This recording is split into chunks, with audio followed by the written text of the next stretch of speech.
Ça fait encore chaud au cœur de voir autant de Marseillais réunis pour cette cause. On vous l'a dit, nous il est parti, c'est trop tard, mais on vous aidera, on sera présent avec vous jusqu'au bout. Il a fallu malheureusement du temps à Marseille pour se réveiller de tous les problèmes que la ville cachait pendant des années, mais ça s'est fait aujourd'hui. Ne vous laissez pas faire, on est là avec vous, continuez. 8 personnes, 8 familles sont encore en deuil, on n'arrive pas à s'en remettre, on ne s'en remettra jamais. Il faut continuer, battez-vous, ne lâchez pas. Les logements, il faut qu'ils soient dignes pour tout le monde. En 2018, c'est pas normal de vivre encore dans des conditions pareilles. L'argent, il y en a, sauf qu'il n'est pas débloqué pour les personnes qu'il faut. Nous-mêmes, on a eu affaire à la mairie et beaucoup de problèmes pour qu'ils soient disant les obsèques devaient être prises en charge. C'est pas grave, on s'est quand même débrouillé à l'heure d'aujourd'hui. Mais restez solidaires, battez-vous, ne lâchez pas, on y arrivera. Et on y arrivera, mais tous ensemble. Et on sera présents pour vous. Voilà.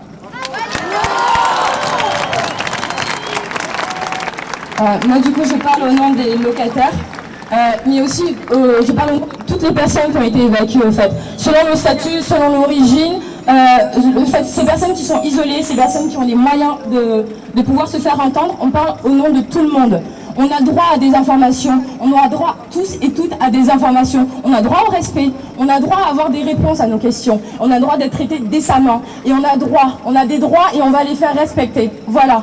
Donc moi j'ai été évacuée, ça fait 2 semaines, je suis à l'hôtel et mon appartement donc est insalubre, il est en train de s'effondrer, j'ai le plancher qui s'affaisse et les murs qui se détachent, mais à part ça tout va bien. Mon agence vient de me dire qu'ils ne peuvent plus payer mon hôtel, de réintégrer mon logement parce que ça a été étayé, mais par contre il n'y a pas d'expert. Aucun expert n'est venu me dire que je pouvais réintégrer mon appartement, ils m'ont dit que c'était oral et que je pouvais réintégrer mon appartement.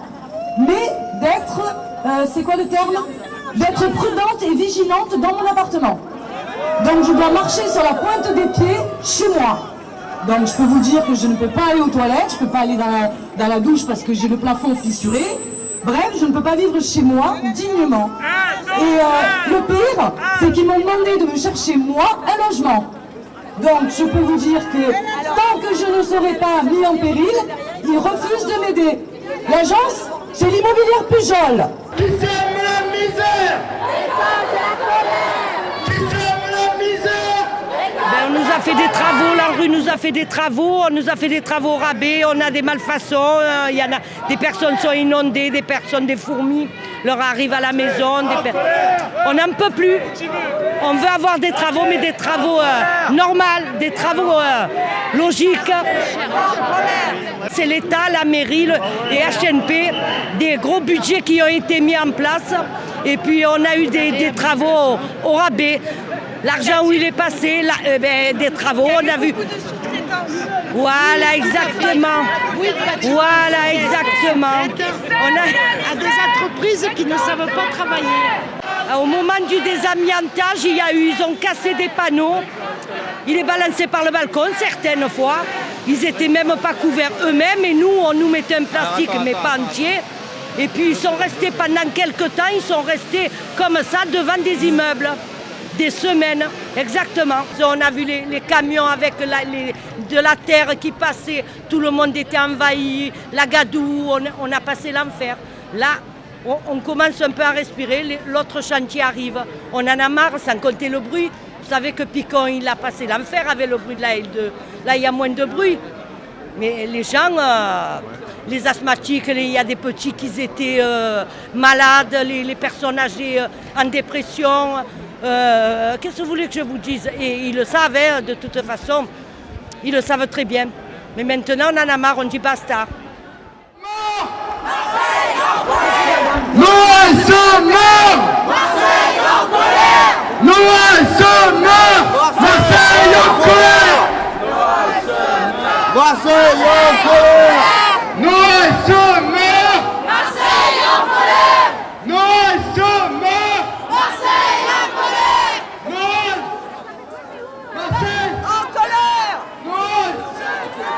Marseille En colère!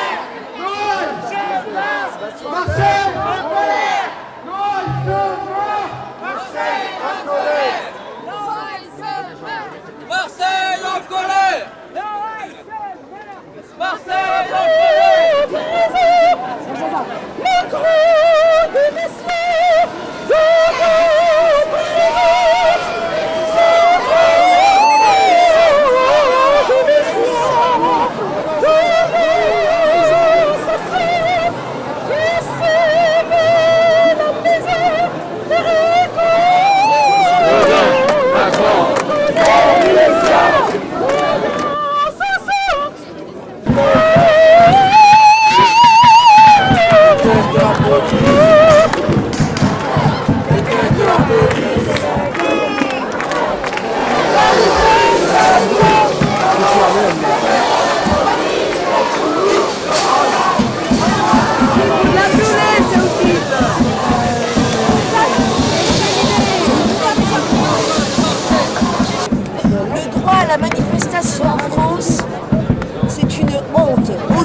rappelé qu'il fallait penser aux morts et on nous a gazés.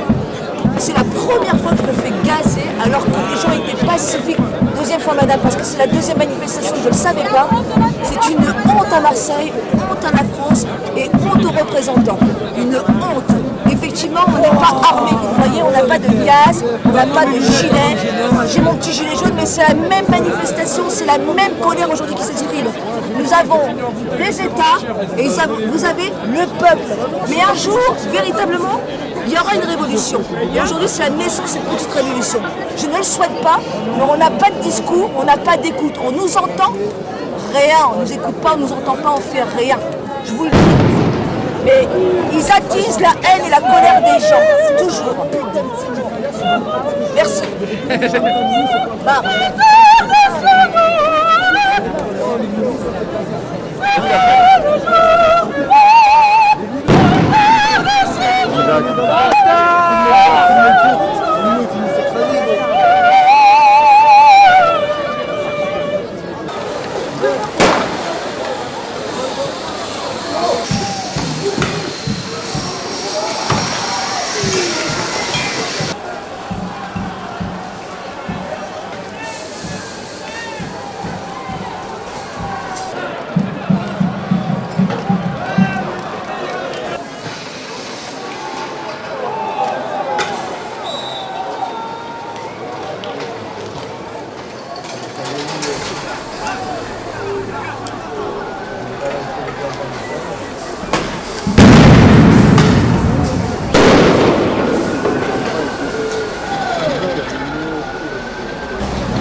Moi, vous essayez de rentrer dans un logement social. Ah ouais, et en plus j'ai les conditions, mais au jour d'aujourd'hui, ce que je veux dire, moi, je reste dans mon logement qui déjà, il est en miettes, les murs ils sont tombés. J'ai fait des travaux moi-même avec un copain, je me mets dans la maçonnerie, dans la menuiserie, dans tout ce qu'il faut pour faire tenir les murs, les charpentes, etc. Voilà, je vis avec un enfant et la porte, il ne me reste plus que ça en fait. Ah oui, vous n'avez peut-être pas vu ça, mais c'est un morceau de ma porte. Comment je fais le matin et le soir? Pendant 1 heure, je barricade. Le soir, je vous raconte pas, entre les chats errants, les cafards, les rats, etc. Je fais quoi? Et on mange quoi? Alors le pain qui moisit, c'est horrible. Moi, il y avait le service sanitaire de la ville de Marseille qui était passé c'était en 2014. Bah, je suis encore avec la même pourriture de logement, quoi, en fait.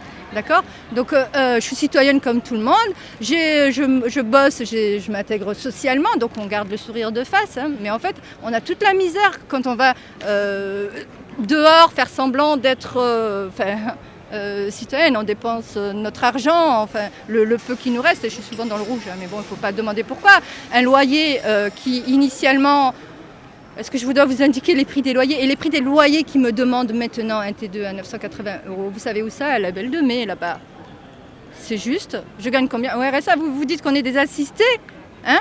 Mais moi, personnellement, ils me voient... Enfin, on porte cette misère-là, du vécu tous les jours, sur le dos. Quand on va travailler, hein, on s'habille, on achète les habits, etc. Mais on n'est pas plus accepté de ceux qui ont l'argent. Enfin, vous comprenez, de l'autre côté là, de la barrière. Et ceux-là, on ne les trouve pas dans la rue, je suis désolée, voilà. Parce qu'ils ne vivent pas comme nous, on vit. Hein. Je sais pas, on fait quoi? Je vais vous dire quoi de plus? Pour sauver mon logement, je ramasse des poubelles pour manger. Ça vous fait rire? Enfin, non, je ne parle pas à vous, je parle à ceux qui vont regarder. Bon, enfin. Et du coup, hein? Alors, aide à l'enfance, je rigole, aide à l'enfance. Moi aussi, j'ai un enfant, hein, d'accord, qui a grandi dans quoi? Là-dedans, d'accord? Voilà, avec toutes les conditions que ça mérite. Donc, le ras-le-bol, c'est plus par les courriers qu'on fait tous les ans. Enfin, des courriers, comme je disais, que j'en ai fait un peu à tout le monde avec des réponses négatives. Je fais quoi? Je ne sais pas. Donc maintenant, je suis dehors. Et je resterai dehors. Voilà.